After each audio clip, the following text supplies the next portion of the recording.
তো নমস্কার সবাইকে।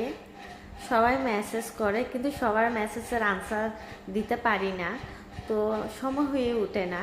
তো আমার এক ভাই আমাকে মেসেজ করে বলছে, বোন তোমার খালি গলায় একটি গান শুনতে চাই।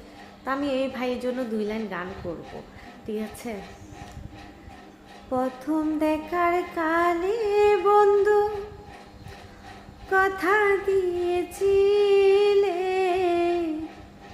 ভুলিবে না মোরে এ জীবন গেলে যদি নপাই তোমারে আমার জীবনে তরে, যদি নপাই তোমারে আমার জীবনে তরে। সোনা জীবন অঙ্গার হইব, সোনা জীবন অঙ্গার হইব তোমার লাইগারে